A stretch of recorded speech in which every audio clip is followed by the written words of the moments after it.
नमस्कार, ABP news पर हाजिर हूं मैं रुमाना इसाफ खान। 3 महीने के बाद 5 राज्यों के विधानसभा चुनाव के नतीजे आने के बाद कल दिल्ली में इंडिया गठबंधन की चौथी बैठक हुई थी। उम्मीद यह जताई जा रही थी कि इस बैठक में कुछ ठोस निकलकर सामने आएगा। सीट बंटवारे, संयोजक, पीएम उम्मीदवारी, साझा कार्यक्रम, इन तमाम मुद्दों को लेकर किसी तरीके की एक सहमति बनने की उम्मीद कल की इंडिया गठबंधन की बैठक से जताई जा रही थी। लेकिन बैठक के दौरान इनमें से किसी भी बात पर पूरी तरीके से सहमति नहीं बन पाई।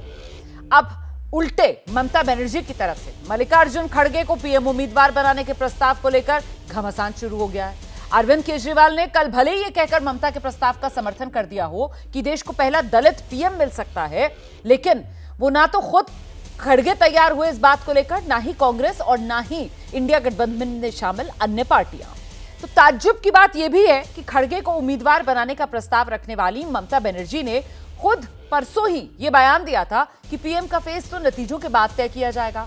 तो आखिर अचानक उन्होंने खड़गे का नाम आगे क्यों बढ़ा दिया है?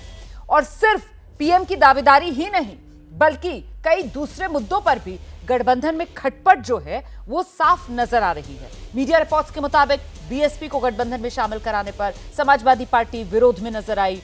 ईवीएम के खिलाफ राहुल गांधी के प्रस्ताव पर कई पार्टियां साथ नहीं नजर आईं। नीतीश कुमार ने जब देश का नाम सिर्फ भारत करने की बात कही तो सोनिया गांधी हैरान रह गईं। तो आखिर इन विरोधाभासों के बीच इंडिया गठबंधन 2024 के लिए कितना तैयार?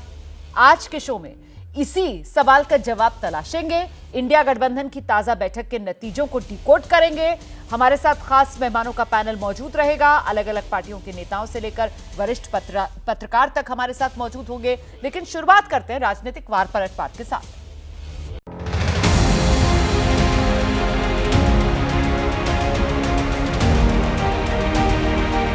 खड़गे जी को नाम हमने किया है कि हर लोग पूछता है एक फेस तो चाहिए, तुम्हारा फेस कौन है? तो इसी के लिए हम प्रपोजल दिया था कि खड़गे जी को होना चाहिए। खड़गे जी अगर फेस होगा तो ठीक है, और हमारा कोई एतराज नहीं है, और हमको सपोर्ट दिया है अरविंद केजरीवाल। उनका एक 55 साल का एक बहुत ही बेहतरीन पॉलिटिकल करियर रहा है। वो एक पॉलिटिकल ल्यूमिनरी के साथ साथ एक सोशल रिफॉर्मर भी रहे। पहले सभी लोग जीत के आना है, कौन प्राइम मिनिस्टर बनना ये बाद में की बात है। एमपीज अगर नहीं है तो प्राइम मिनिस्टर की बात करनी तो 2034 के बारे में करें। देश की जनता ने दोबारा से मोदी जी को बनाने का मन बना लिया है। तो अभी ये मिलते हैं घरों में, चाय पीते, पकोड़े खाते, लड्डू खाते, अपना समय बर्बाद कर रहे हैं।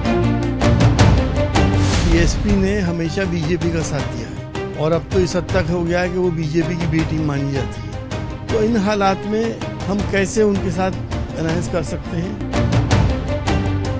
अखिलेश जी पहले निकल आए थे, और अखिलेश जी के पहले निकलने का मतलब है कि उन्होंने जो प्रधानमंत्री का नाम और कन्वीनर कौन हो वो पहले छोड़ दिया, और पहले निकल गए तो ये बात क्लियर होती है। अपना वजन बना रहे, ठीक कर रहे हैं बिल्कुल वो।